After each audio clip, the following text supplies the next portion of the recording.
"You're not invited. Get off my property before I call security." The teenage girl's manicured finger jabbed at me like a dagger. I blinked, suddenly aware she was standing right at the edge of my porch, flanked by 3 other girls in crop tops and oversized sunglasses, all acting like they were starring in some reality show. I said, "Leave. My mom said this place is off limits to everyone else today. You can't just hang around while my friends are here." She smirked, pulling out her phone and pretending to dial with exaggerated flair. For a moment, I just stood there, not because I was afraid, but because I was stunned by her nerve. This wasn't just any property, this was my ranch, my home, my land. And this girl is someone I'd never met. I had just marched in like she owned the place, trying to kick me out. My jaw tightened. I was still in my dusty work boots and jeans, having just returned from gathering some fencing supplies. I hadn't even put away my badge yet, but apparently,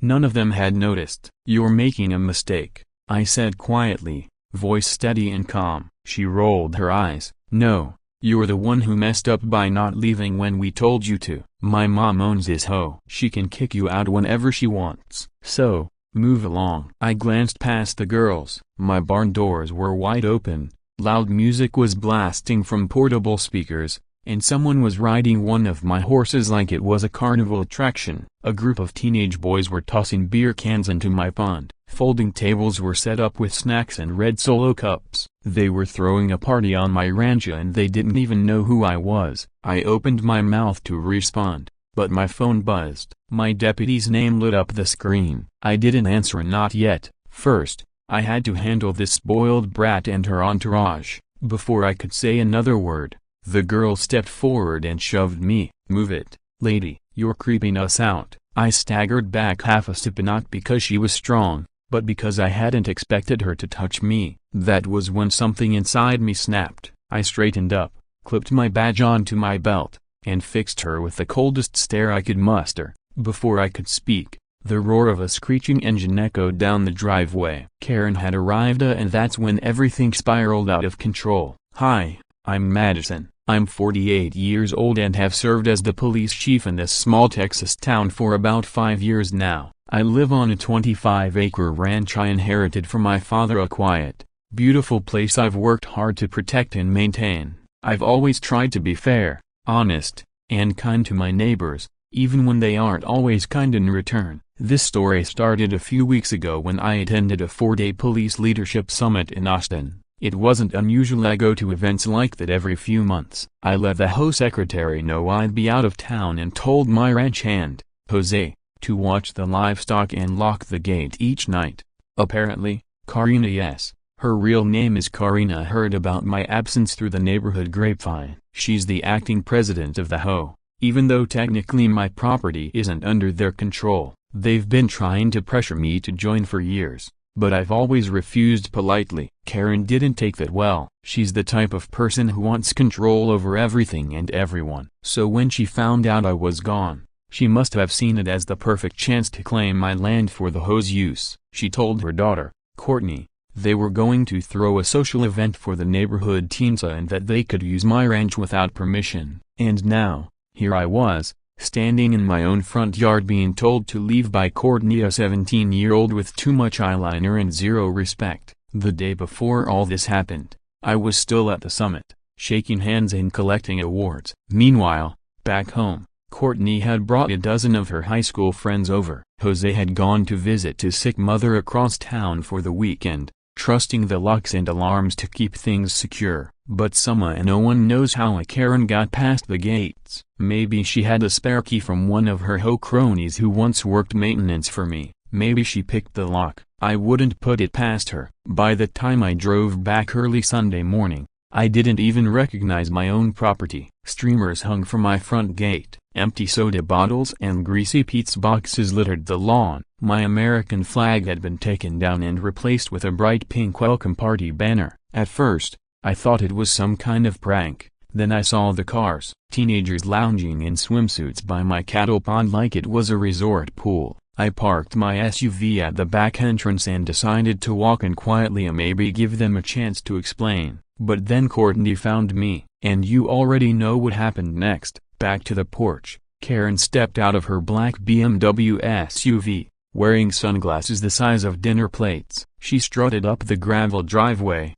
her purse swinging from her arm like she owned the entire world. "Well, she said, her voice dripping with fake sweetness. "Look who decided to show up. Madison dear, I thought you were out of town." "I came back early," I said, arms crossed. Karen waved a dismissive hand. Karen brushed it off with a casual wave. "No worries. We're just having a little get-together for the kids. You weren't using the place anyway." "I wasn't using it, but I definitely didn't lend it out," I shot back, locking eyes with her. She offered a thin smile. "Oh, come on, don't be petty. The kids are having fun, to let them enjoy themselves. It's just for one day." "That's not the point, Karen." Before she could reply, Courtney jumped in again. "Mom, this weird lady is bothering us.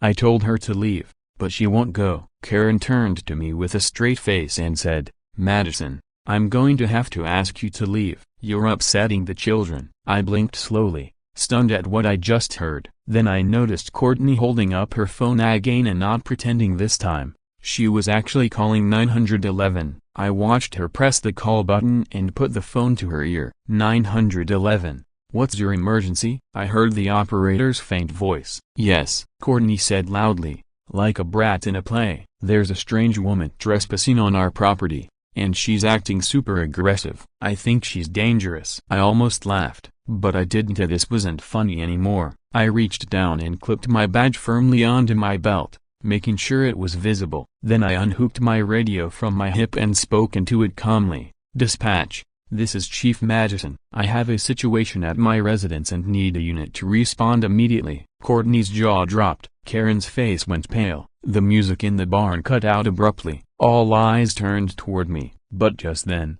chaos erupted even more. One of the boys from the pond ran up yelling, "Hey!" One of the horses just got loose and jumped the fence. Everyone spun around, shouting. Karen screamed. Courtney gasped, without hesitation.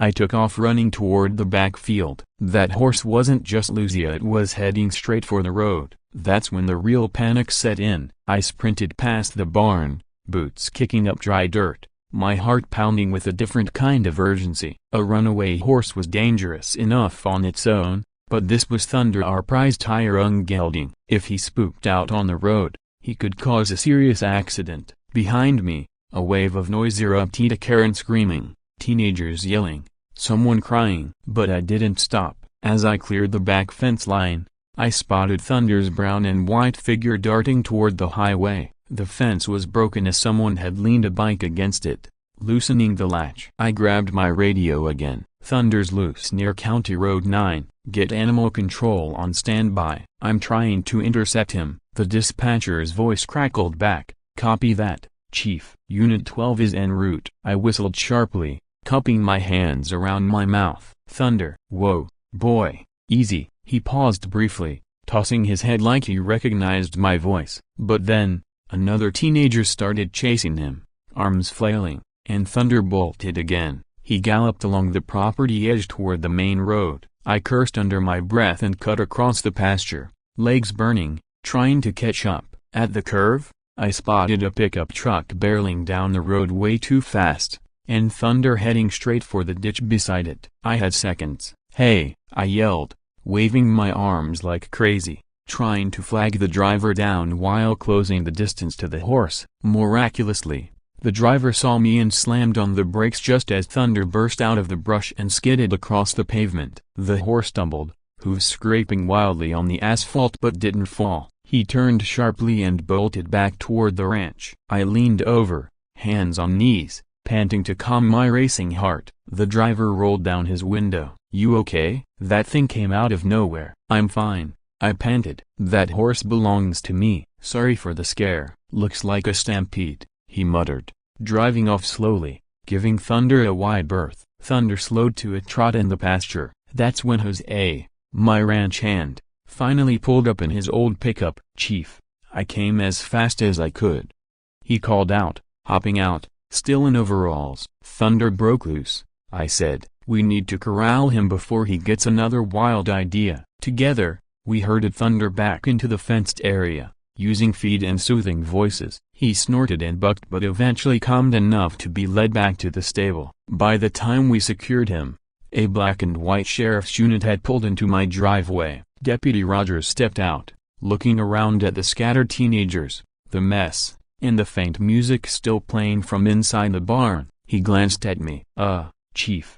What exactly am I walking into? I dusted off my jeans and walked over. You're looking at a trespassing case, I said flatly, plus property damage, unauthorized entry, and possibly endangering livestock. Rogers blinked. Those kids threw a party here? Yeah, I replied. Karen and her daughter claimed they had permission to use my land. Spoiler alert, if they didn't. Rogers stifled a laugh. Just then, Karen came storming up, her heels clicking sharply on the gravel. Officer, this is a huge misunderstanding, she said sharply. We were just borrowing the space. I am the HOA president, you know. Rogers turned to her, polite but firm. Ma'am, this is the chief's private property, I said firmly. HOA jurisdiction doesn't extend here. You're aware of that, right? Karen's face faltered, her composure cracking. Well, I mean, yes.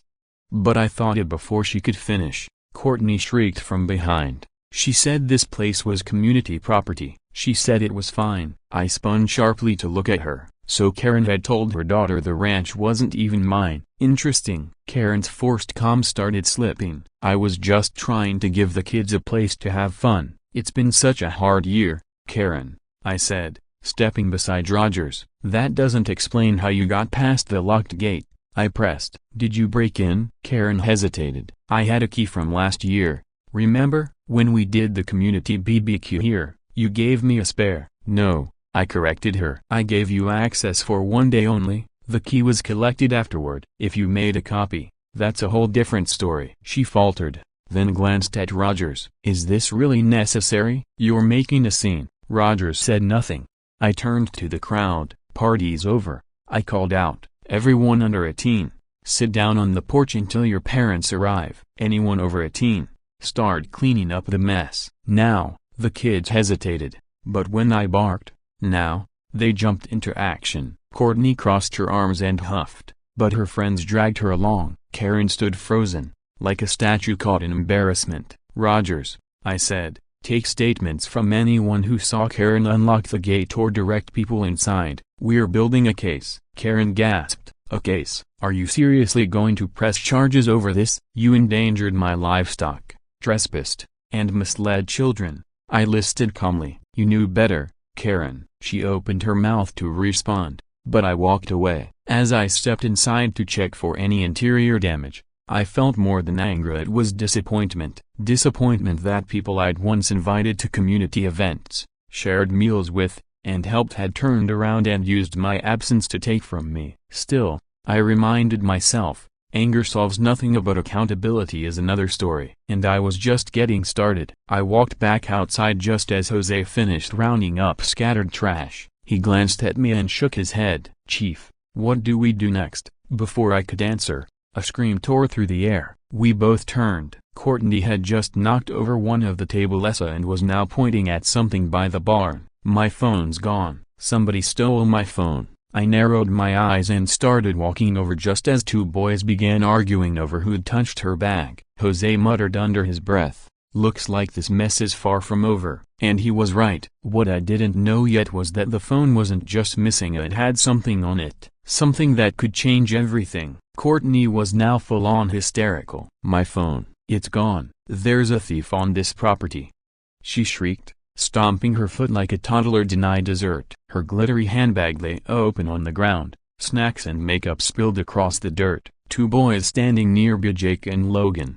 both wearing backwards caps and smelling like too much cologne, started pointing fingers. I didn't touch it, bro, Jake said. You literally went through her bag to get a charger, Logan argued. I was helping her. She asked me to. A crowd of teens circled, watching the drama like it was reality TV. Jose stood beside me, arms folded. Want me to clear them out? Not yet, I said, narrowing my eyes. I stepped forward. Everyone back up and sit down on the porch. No one leaves until we sort this out. You can't hold us here. Courtney screeched. You're not even in uniform. I raised my badge and clipped it visibly to my shirt. I'm off duty, but I'm still the chief of police in this town, and unless you want to be charged with obstruction, I suggest you take a seat." That shut her up for at least 5 seconds.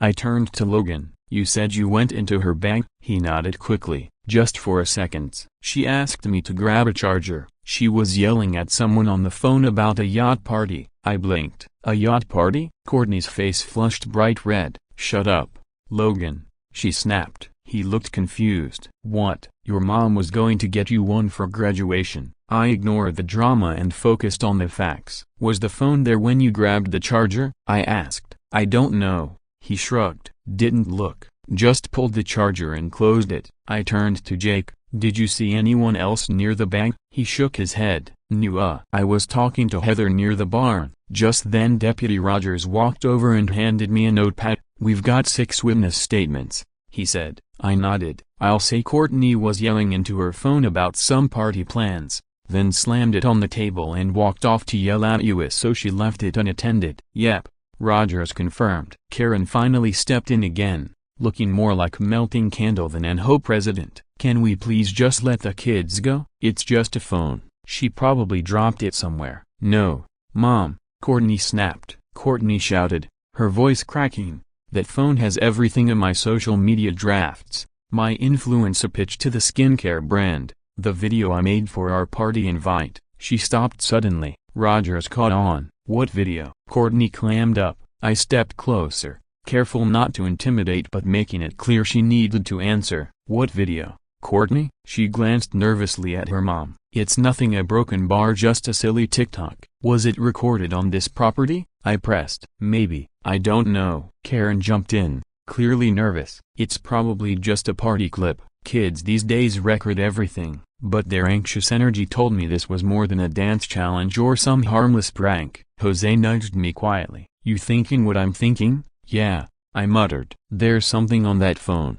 and now it's missing, which means either someone stole it or Courtney hid it because it has evidence." My gut said the second was more likely. I turned to Deputy Rogers. "Start a perimeter sweep. Check the barn, the stables, behind the hay bales. That phone might have been stashed if she's trying to hide it. It's valuable." Rogers nodded and headed off with another unit that had just arrived. The teens were whispering nervously now, watching like spectators. Courtney slumped down on the porch edge, arms crossed, steam practically pouring from her ears. Karen approached me, lowering her voice. "Look, Madison, can't we just let this go? I'll make sure they clean up. We'll pay for the damage. No need to escalate, right?" I stared at her. "Karen, your daughter tried to evict me from my own property. You used a key you weren't authorized to have. You threw a party without my knowledge. You endangered my livestock. And now something important has gone missing. You really think I'm going to just sweep this under the rug?" Karen's mouth opened, then closed. No words. Suddenly, Jose's voice rang out from the side of the barn. "Chief, over here." I jogged over. He was crouched near a pile of hay by the barn door. Half buried under a dusty towel was a Phonia rose gold, with a cracked heart sticker on the back. Courtney's phone. I picked it up and looked at Jose. "It was hidden," he said. "Not dropped." I nodded. "Let's see what's on it." I powered it on. The screen lit up a no password. Courtney must have turned it off in a rush, thinking she'd come back for it before anyone noticed. I tapped the gallery. That's when we saw a 2-minute video titled "HOA Takeover. Watch us kick the chief off her own land." My stomach sank. I hit play. The screen showed Courtney pointing her phone at the ranch, laughing with her friends. "Okay guys, this is the property," she said. "Karen said we can totally use it because the owner, get this, is out of town." Like, who needs permission when your mom's queen of the hoe? Am I right? The video panned to her friends dancing in the barn, climbing fences, even spray painting initials on the horse stalls. It ended with Courtney filming herself talking to someone off-screen. The clip cut right after she yelled, "Get off our property, creepy lady." I stared at the screen in silence. Jose was fuming. They filmed the whole thing like it was some prank video. They thought it was a joke. I said slowly. They were planning to post it. Just then, Deputy Rogers returned. "Find anything?" I handed him the phone. "Enough for criminal mischief, trespassing, vandalism, and defamation." He let out a low whistle. Should I call in the social media crimes unit? Not yet, I said. Let's give Courtney and Karen a chance to explain first. I walked back to the porch. Courtney looked up the moment her eyes landed on the phone in my hand. Her face went gray. I held it up. This yours? She stood but said nothing. Don't worry, I continued. We watched the video. Great production quality. A shame about the felony. Karen gasped. Felony? Knowingly recording criminal activity and planning to distribute it online is a problem, Karen, especially when it involves minors, property damage, and impersonation. Courtney burst into tears. But I didn't mean it. I was just trying to go viral. The other teens now looked like they wanted to disappear into the porch floorboards. I turned back to Karen. You taught her this entitlement, I said. You encouraged it, and now we're here. Before either of them could respond, another squad car rolled up. This time it wasn't my team. It was Sheriff Wyatt. He stepped out and looked at me. Chief Madison, got a tip from dispatch. You okay? Better now, I said, handing him the phone. You're going to want to see this. As he reviewed the video, Courtney whimpered behind me. Karen stood silently, defeated, eyes darting everywhere but at me. Sheriff Wyatt looked up. Chief, I think you'll want to press charges. I nodded once. I do. Just then Jose called out again. Madison, you might want to come back to the barn. I turned sharply. What now? He pointed toward the side wall. Someone had carved "Who owns this now" into the barn door and signed Courtney's name beneath it. Karen let out a loud gasp. Me? I just walked toward the barn because this wasn't over, and not by a long shot. I stared at the carving on my barn door. The words were deeply etched, jagged and angry, scratched into the weathered wood with something sharp, probably the same garden shears that had mysteriously gone missing from my tool shed 2 weeks ago. Who owns this now? Courtney. It wasn't just vandalism, it was a message, a smug, entitled challenge. I turned slowly. Behind me, Courtney had her face buried in her hands, sobbing into her expensive sleeves. Karen just stood there, mouth open like a statue frozen in regret. Deputy Rogers joined me, shaking his head. This is bold, real bold. I've seen gang tags that were more respectful,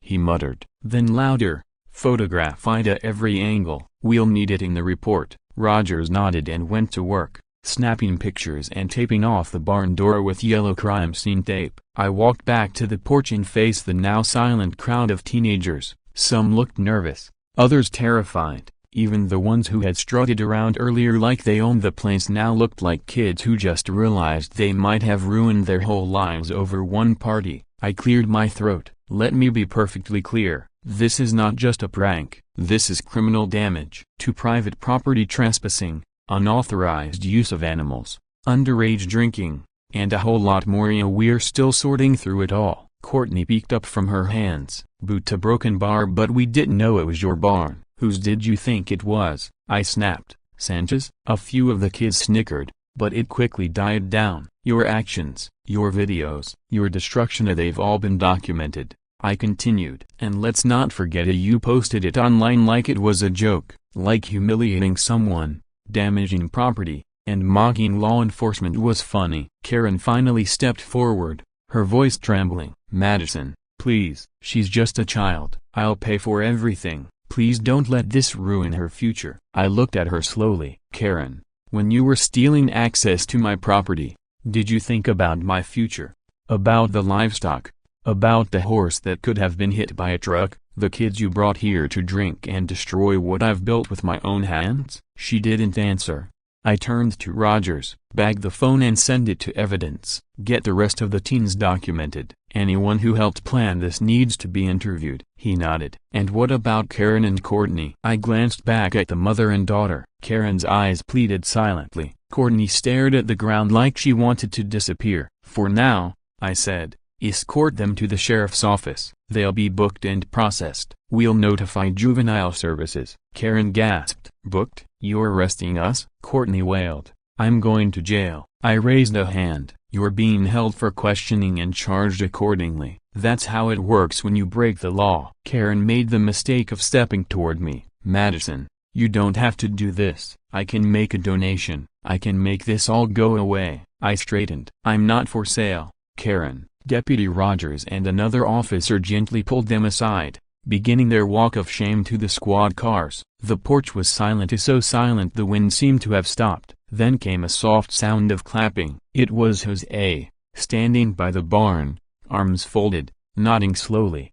About time someone stood up to that woman. A few of the teens looked like they wanted to applaud too but thought better of it. I turned to the group. Next, I said, I'm not pressing charges on everyone, but I am sending a letter to every single parent of the kids who came here today, and I will be meeting with the school principal first thing Monday morning. Groans rippled through the crowd. You made choices, I said. Now you face the consequences. One kid meekly raised his hand. Chief Madison, I didn't really do anything. I just came for the pizza. I looked at him. Then I suggest you pick up some trash and show me you mean that. He scrambled for an empty cup. Within minutes, cleanup began. Teens scattered, picking up wrappers, folding chairs, hauling garbage bags toward the barn dumpster. I leaned against the porch post and watched. That's when Sheriff White came over. Well, he said, that was something. Yep, you handled it well. Thanks. He paused. You still planning to press full charges on Karen and the girl? Yes, but I want the DA to consider community sentencing, restitution, maybe public service. I don't want the kid's life ruined. I just want her to learn. Wyatt nodded. Good call. Just as we started to relax, Jose called out again. Chief, there's something else in the barn. I turned. Don't tell me they trashed it again. No, Jose said. Worse. I followed him inside. Near the back stall, where my father's old hand-carved saddle was mounted, something was missing. The saddle was gone. In its place was an empty rack and a crumpled piece of notebook paper taped to the wall. I pulled it off slowly. It read, "Told you we could take whatever we wanted. Thanks for the souvenir." Girls rule. I felt my pulse spike. They stole my father's saddle, I said. Jose's eyes went wide. That was family. I folded the note tightly in my hand. They just made this personal. The saddle was more than leather and stitching. It was history. It was legacy. My father used that saddle back when this ranch was just open field and a dream. He used it when he took me for rides as a little girl, teaching me how to ride, how to lead cattle, how to live with purpose. That saddle was the last piece of him I had left, and now it was gone, taken by a spoiled teenager who thought this was some twisted scavenger hunt. I held the crumpled note tighter, feeling the paper's edge dig into my palm. The message was childish, sure, but the act was criminal. This wasn't just trespassing or vandalism anymore. This was theft, felony theft. I turned to Jose. Check the feed room, see if anything else is missing. I want to know exactly what they took. He nodded and hurried off. Outside, I could still hear the teens cleaning up. Rogers was guiding the last of them toward the road as parents began arriving, one car after another. Most of the parents looked angry. Some looked scared, but none were as furious as I was. I stepped out of the barn and headed straight for Karen, who was now seated in the back of the patrol car. She saw me coming and immediately started shaking her head. No, I didn't take anything. What is it now? I held up the note. This was found in my barn along with a missing family heirloom, a saddle that belonged to my late father. Karen blinked, startled. Saddle? No, that wasn't us. I swear, we didn't take anything. We just, used the place. I opened the car door and showed her the note, signed by Aho girls and taped exactly where the saddle had been kept. Courtney, sitting quietly beside her mother, suddenly looked up, eyes wide. I didn't write that, she whispered. You were the only one bragging about the HOA takeover,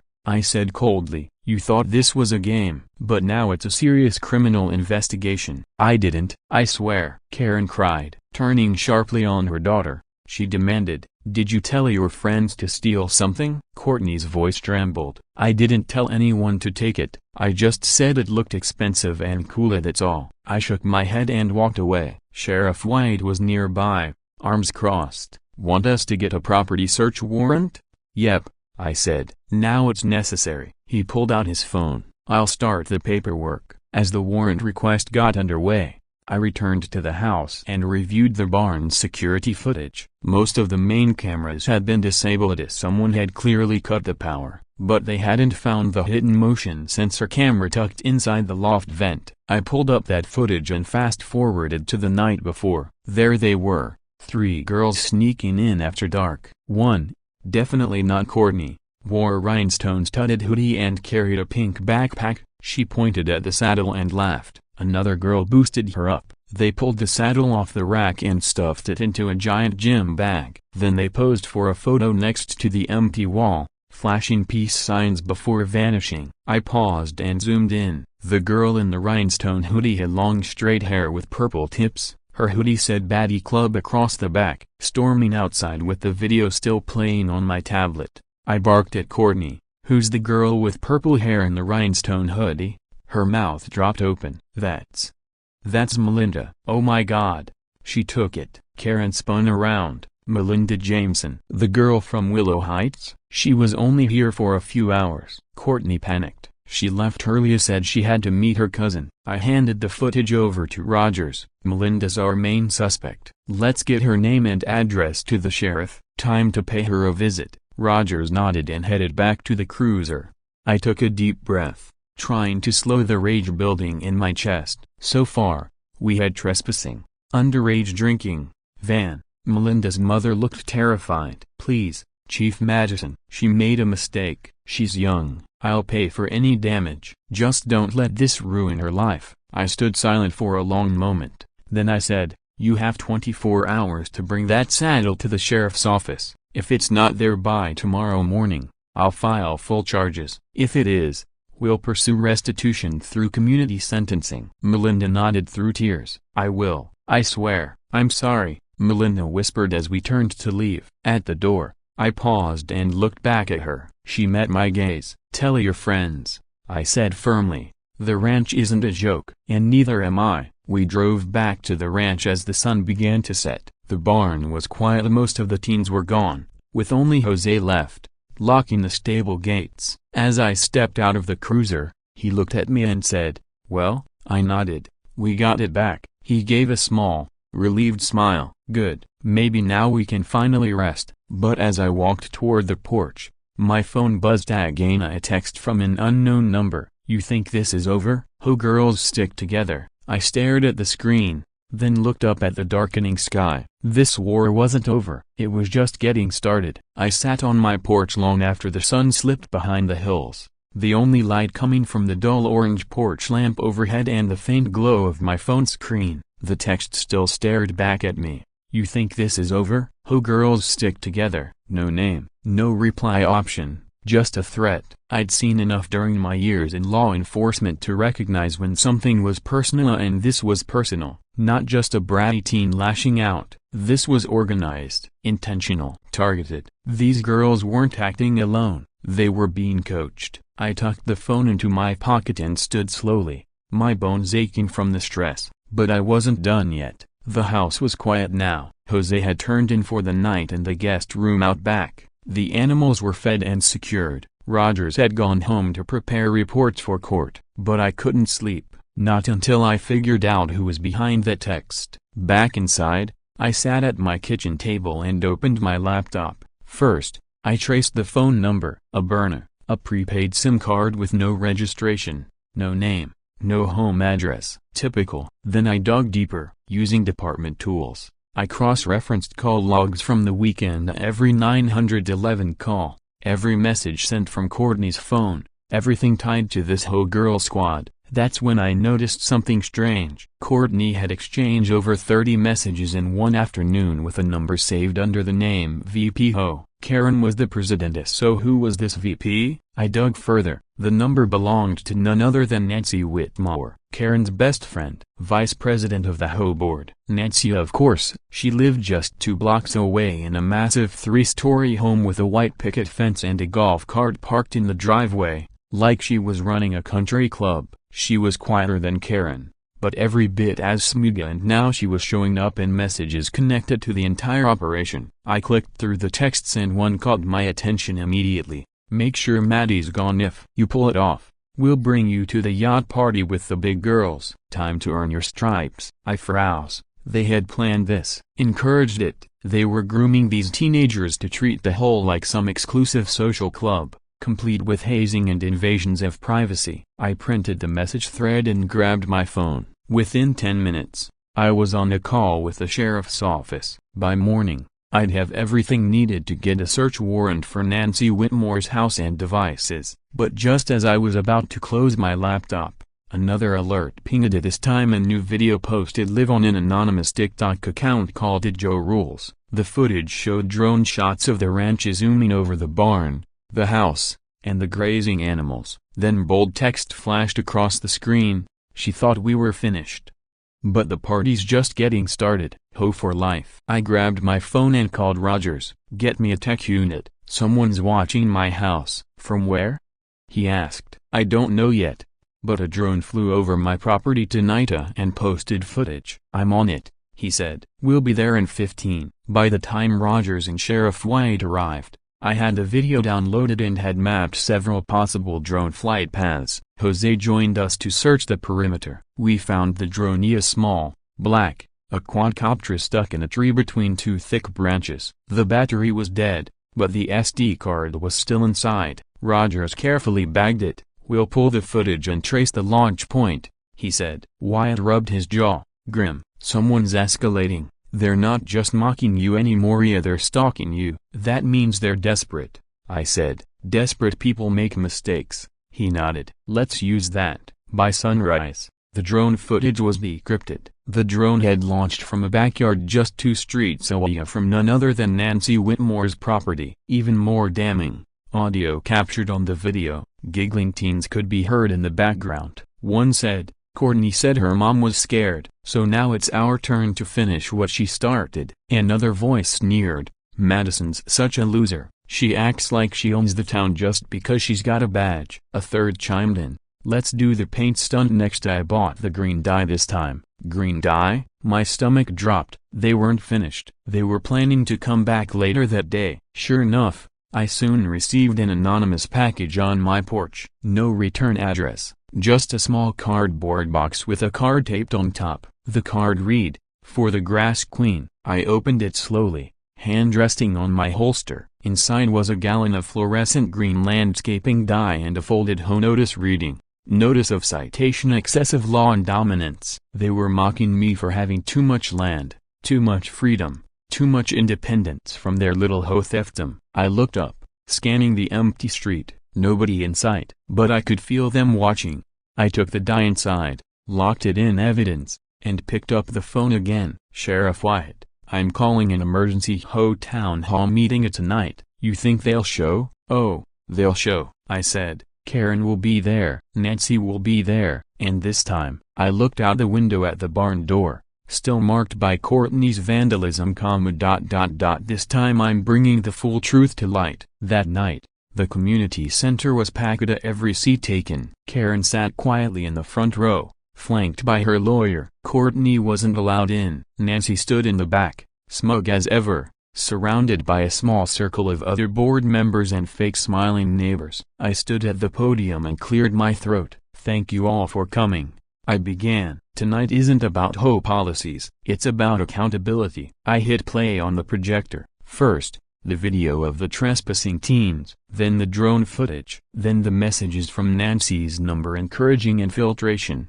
vandalism, and worse. Gasps filled the room. Some cursed, others whispered furiously. Nancy's smug smile finally faded. Karen looked like she wanted to melt into her chair. When the lights came back on, I spoke clearly. These acts were committed not by children alone, but by adults who empowered them, leaders of this HO who used their titles not to serve, but to bully. My property was targeted, my family legacy was nearly destroyed, and I will not let it happen again. I turned to the sheriff. He stood, walked forward, and handed Nancy an envelope. Her hand shook as she opened it. Inside was an arrest warrant. Gasps echoed through the hall. Karen tried to slip out, but Rogers blocked her at the door. The HO board was silent, their power unraveling before the entire community. The queenpins were falling, but I was just getting started. As the town hall ended and neighbors slowly filtered out, many came up to shake my hand, some apologizing, others saying they never knew the truth. I didn't blame them. Karen and Nancy had run the HO like a cult, but the truth had finally broken through. Still, I knew there was one more chapter left. That night, back at home, my phone buzzed again with an anonymous message: "You may have taken down the leaders, but the rest of us are still here." Outside, by my mailbox, fresh spray paint glistened in the moonlight at 3 bold words: "Not your land." They were wrong. This land was mine, but now, I had to prove it once and for all. I stared at the defiant message, fists clenched at my sides. After a long moment, I turned and walked back to the porch, taking a deep breath. They wanted to scare me, to push me into feeling surrounded, but what they didn't realize was, I wasn't alone anymore. The town had seen the truth. The neighbors had watched the videos, heard the messages. The carefully polished Section 8 of the HOA elite had crumbled in plain sight. Nancy was behind bars, awaiting arraignment. Karen's case was in juvenile court, alongside her daughters. The sheriff had granted me temporary authority to lead a full investigation into every HOA activity from the past 3 years. But this was personal. Whoever had painted my driveway had done it knowing I was watching. They left no camera traces, no tire tracks, no sounds on my perimeter alarms. They were smart but not smart enough. At dawn, Jose and I walked the grounds again. Near the edge of the property line, where a wooded path met the back of the neighborhood, we found small footprints. Someone had come through the trees. I followed the trail quietly, boots crunching leaves, until I reached Willow Creek Park. There, tucked beneath a bench, was another can of green dye unopened. I picked it up with gloved hands and called Rogers. "Got another one. We're getting closer." That same afternoon, I received an email, no name, no subject, just an attachment, a voice memo. I put on headphones and hit play. Nice little speech, Chief, but the HOA isn't a place. It's a network. You don't get rid of us by locking up a few moms. There's more coming, and next time, we won't just paint your sidewalk. The voice was masked and distorted, but the arrogance and tone were unmistakable. I forwarded the file to the sheriff and the FBI Cyber Division. I wasn't taking chances anymore, not with my property, my safety, or my legacy. Because I finally understood, this wasn't just an attack on my ranch. It was a rebellion, an entitled war against order, against ownership, against anyone who stood alone. But what they forgot was I didn't stand alone anymore. 2 days later, I called a second town meeting. This time, it wasn't at the community center. It was on my land. I invited every neighbors, parents, teens, council members. I made sure there were cameras, reporters, witnesses. Jose set up rows of chairs by the barn. We draped a banner across the fencing that read, "Community is built, not taken." When everyone gathered, I stepped forward and spoke. "My name is Madison Walker. I am the chief of police in this town. I've lived on this land since I was 5 years old. It was passed down from my father, and I've spent every year protecting it not just from crime, but from injustice." I paused, scanning the faces before me. This past week, my land was invaded, my animals threatened, my family legacy mocked and nearly stolen, not just by spoiled kids, but by adults who thought their titles gave them power over others. I took a deep breath and continued, "Well, today, I'm here to tell you this land isn't just mine. It represents every person who's ever been bullied into silence. Every neighbor forced to give up their rights because someone waved an HOA handbook in their face." People began nodding, clapping. I raised my voice. "This community has been run by fear. That ends now." Effective immediately, the HOA board is suspended under emergency review. Every financial document, every abuse of power will be investigated. And every inch of this ranch is now protected by the county and the sheriff's office until further notice. The claps turned into cheers. Then, out of the corner of my eye, I saw a teenage girl, standing alone at the edge of the crowd. Hoodie pulled low, purple hair, Melinda. I walked toward her slowly. She looked up, nervous. "I heard about the meeting," she said softly. "I thought maybe I should come." I nodded. "I'm glad you did." She reached into her bag and pulled something out of my father's saddle blanket. "Your saddle was scratched. I didn't mean to, but I cleaned this. It still smells like the barn." I took it gently and smiled. "Thank you." She hesitated. "I want to do better." "You will," I said, "starting today." She nodded and walked back into the crowd. That evening, as the sun dipped low and bathed the barn in gold, Jose and I sat on the porch again. "You think they'll come back?" he asked. "Maybe," I said, "but next time, I won't be just defending my land." I looked out across the freshly mowed field, the horses grazing peacefully again. "I'll be defending an entire community that finally woke up," he smiled. "Well, Chief, you started a fire." I nodded. For the first time in a long while, I felt peace, because I hadn't just won a battle against Karen, Courtney, or even Nancy. I had torn down a broken system and rebuilt something stronger, something that couldn't be shaken by green dye, drones, or HO threats. Truth, community, justice. This rancho, it was mine, and now it was protected by something more powerful than any HO rulebook. It was protected by everyone who finally decided to stand with me.